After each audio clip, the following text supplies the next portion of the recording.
Part 2। Gillu. Mahadevi Verma. सोनजूही में आज एक पीली कली लगी है।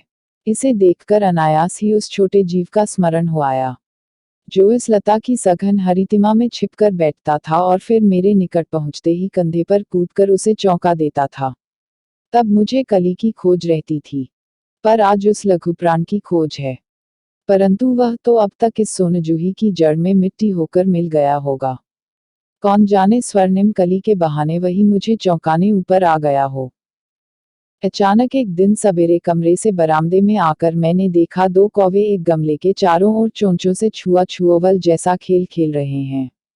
यह काकभूषुंडी भी विचित्र पक्षी है, एक साथ समादरित, अनादरित, अति सम्मानित, अति अवमानित। हमारे बेचारे पुरखे न गरुड़ के रूप में आ सकते हैं, न मयूर के, न हंस के। उन्हें पितर पक्ष में हमसे कुछ पाने के लिए काक बनकर ही अवतीर्ण होना पड़ता है।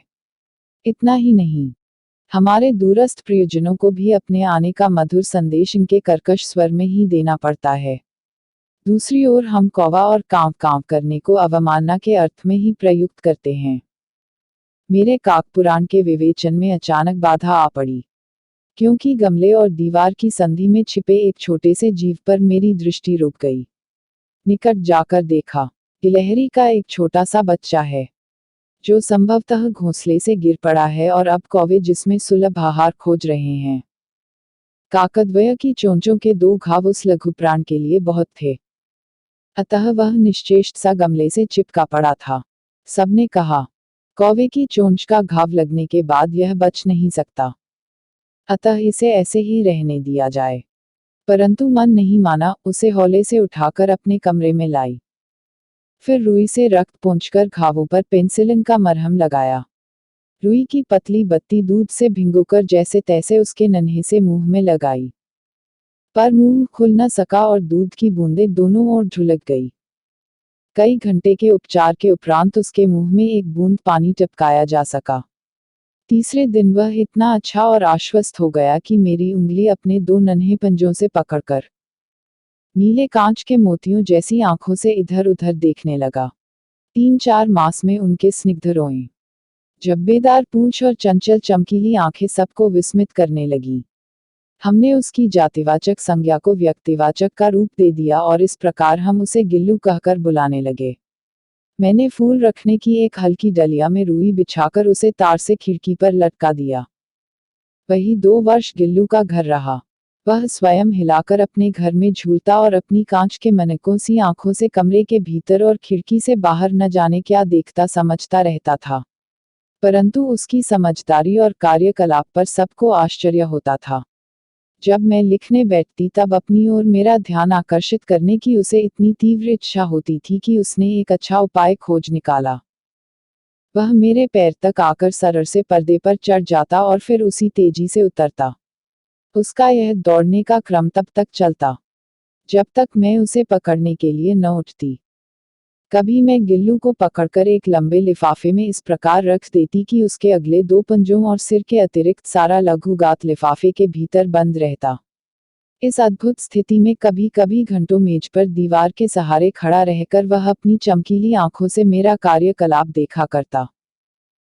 भूख लगने पर चिक चिक करके मानो वह मुझे सूचना देता और काजू या बिस्कुट मिल जाने पर उसी स्थिति में लिफाफे से बाहर वाले पंजों से पकड़कर उसे कुतरता रहता।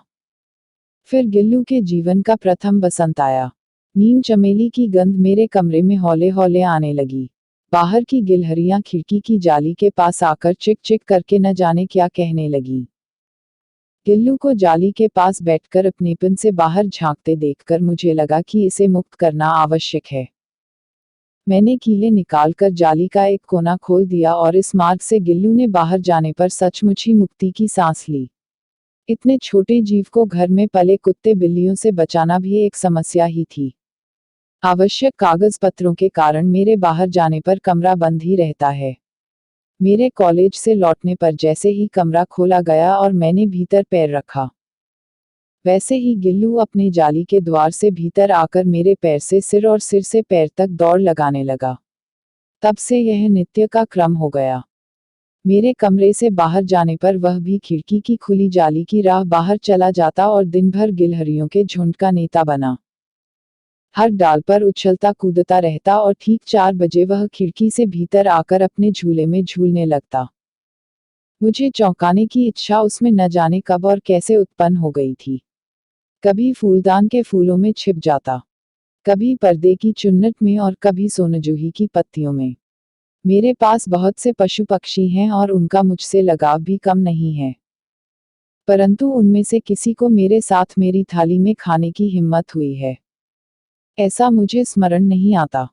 गिल्लू इनमें अपवाद था। मैं जैसे ही खाने के कमरे में पहुंचती, वह खिड़की से निकलकर आंगन की दीवार बरामदा पार करके मेज पर पहुंच जाता और मेरी थाली में बैठ जाना चाहता।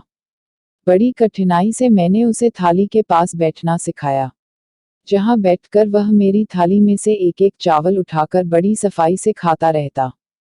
काजू उसका प्रिय खाद्य था और कई दिन काजू न मिलने पर वह अन्य खाने की चीजें या तो लेना बंद कर देता था या झूले से नीचे फेंक देता था।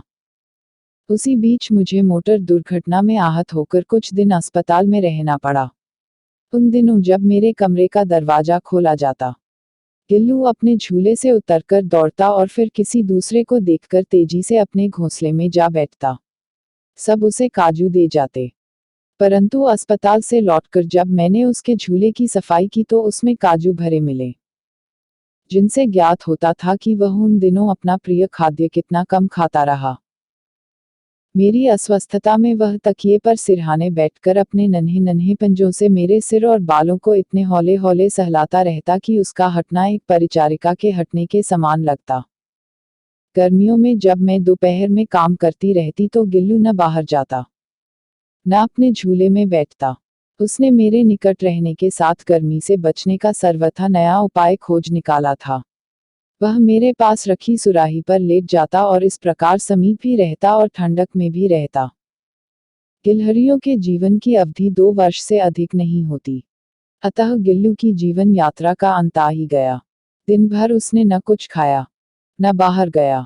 रात में अंत की यातना में भी वह अपने झूले से उतरकर मेरे बिस्तर पर आया और ठंडे पंजों से मेरी वही उंगली पकड़कर हाथ से चिपक गया, जिसे उसने अपने बचपन की मरणासन स्थिति में पकड़ा था।